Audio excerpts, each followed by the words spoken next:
اختلاف ویسے بھی منصبداروں کو پسند نہیں آتا۔ تیواڑی تو آدھی بمبئی کا راجا تھا۔ میں نے دخل نہیں دیا اور خاموشی سے سب کچھ سنتا رہا۔ جگنو نے بتایا کہ بنارسی نے گھر کے حرج ہی پر اکتفا نہیں کیا، اس نے اس متصر گھر میں رنگ و روگن کرایا، کئی چیزوں کا اضافہ کیا، نئی مسیری، بستر، چادریں، میز، کرسی، نئے طرز کے برتن وغیرہ، دوائیں، پھل، وید، حکیم کا خرچہ مستلزمات تھا۔ مگر نولکھی اور زیادہ ہمت کھونے لگی۔ اب اس کے چہرے پر آنکھیں ہی رہ گئی تھیں۔ پھولوتی کا بھی یہی حال تھا۔ وہ ہر وقت سہمی سہمی رہتی تھی، جیسے تیز دھوپ میں گلاب فریادی سا لگتا ہے، اپنے رنگ اور خوشبو کے لیے اصرار کرتا رہتا ہے۔ بنارسی کے آنے پر اس کے ہاتھ پاؤں پھول جاتے۔ بنارسی نے پہلے کبھی ایک باپ کی طرح اس کے سر پر ہاتھ نہیں رکھا تھا، مگر اب اچانک وہ اس کا بھی خیال رکھنے لگا تھا۔ اس نے پھولوتی کے لیے نئے کپڑے بنوائے، چاندی کے کئی زیور، طلائی بالیاں اور نتھ۔ پھولوتی بچی نہیں رہی تھی، جو کھلونوں سے بہل جاتی اور جو اپنے جلوہ و منظر میں خود مزین و مرصع ہو۔ ان میں ایک استغنا بھی لازم ہے۔ جگنو کے مفہوم کے مطابق پھولوتی تو خود سرتاپا ایک ملبوس بہار تھی، ترچے ہوئے مجسمے کی مانند۔ لباس و زیور اس کی چھب کیا بڑھاتے، اور نشاط قلب کے بغیر تو یوں بھی سب عکارت ہے، آدمی کا وجود بھی عکارت۔ ممکن ہے نولکھی نے اپنی بیٹی کو بنارسی سے اس کی نسبت کے بارے میں کچھ باور کرایا ہو۔ پھولوتی کی عزت نفس کے لیے کوئی نہ کوئی جواز تو اس نے دیا ہی ہوگا۔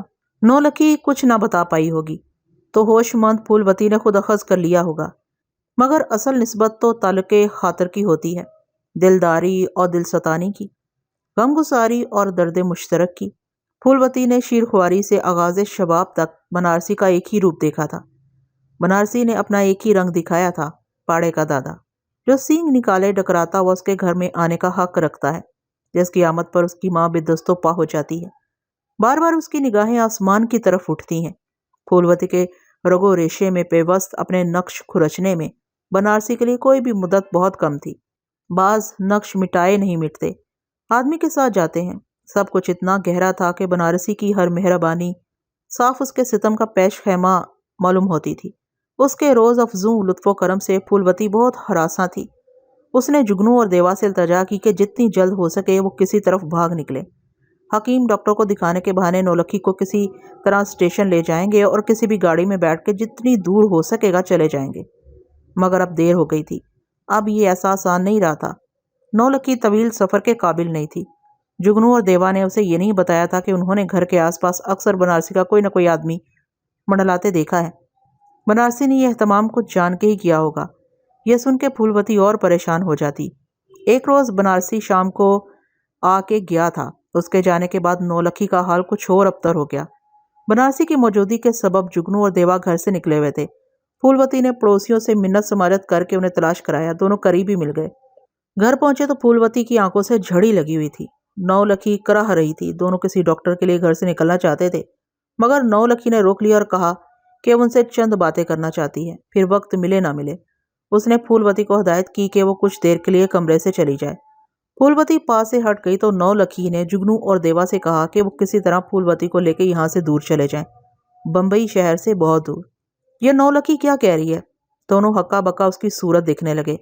نولکھی نے ان سے کہا کہ میری بات سمجھنے کی کوشش کرو اور بہتر ہے کوئی ہیل و حجت نہ کرو۔ اب وقت بالکل نہیں رہا۔ اگر پھولوتی کو محفوظ کرنا چاہتے ہو تو میرا خیال کیے بغیر یہاں سے بھاگ نکلو، پھر مجھے زیادہ سکون سے موت آئے گی۔ یہ کیسے ممکن تھا؟ جگنو اور دیوا سناٹے میں آ گئے۔ نولکھی نے پھر ان سے منت کی اور انہیں بتایا کہ بنارسی کے ارادے اسے اچھے نہیں لگ رہے۔ بنارسی سے کچھ بعید نہیں، ابھی موقع ہے اس کی، یعنی کہ نولکھی کی موجودگی میں وہ آسانی سے پھولوتی کو لے جا سکتے ہیں، پھر جانے کیا ہو جائے۔ ان سے زیادہ کوئی اور پھولوتی کا محافظ نہیں ہو سکتا، اور نہ وہ دونوں پھولوتی کے بغیر چین سے رہ سکیں گے۔ نولکھی نے اکھڑی سانسوں میں ان سے کہا کہ اس نے پھولوتی اور جگنو دیوا میں کبھی کوئی فرق نہیں کیا۔ اس کی تمنا تھی کہ وہ پھولوتی کا بیاہ ان میں سے کسی ایک کے ساتھ کرے گی۔ اب تک اس نے اس خواہش کا اظہار یوں نہیں کیا تھا کہ ابھی یہ قبل از وقت تھا۔ دوسرے وہ پھولوتی کی مرضی بھی دیکھنا چاہتی تھی، اور کوشش کے باوجود آج تک وہ یہ نہ جان سکی کہ جگنو اور دیوا میں سے کون پھولوتی کو زیادہ عزیز ہے۔ وہ دونوں بھائی بھی ایک دوسرے کے لیے ہمیشہ احسار پر آمادہ رہتے ہیں۔ نولکھی کو یقین تھا کہ پھولوتی کے معاملے میں بھی وہ یہی کریں گے، کوئی ایسا فیصلہ جس میں تینوں کے لیے سلامتی اور سکون ہو۔ نولکھی نے کہا کہ اسے اندازہ ہے کہ ان کے لیے یہ فیصلہ کرنا کس قدر دشوار ہوگا، لیکن اسی میں تینوں کی بہتری ہے۔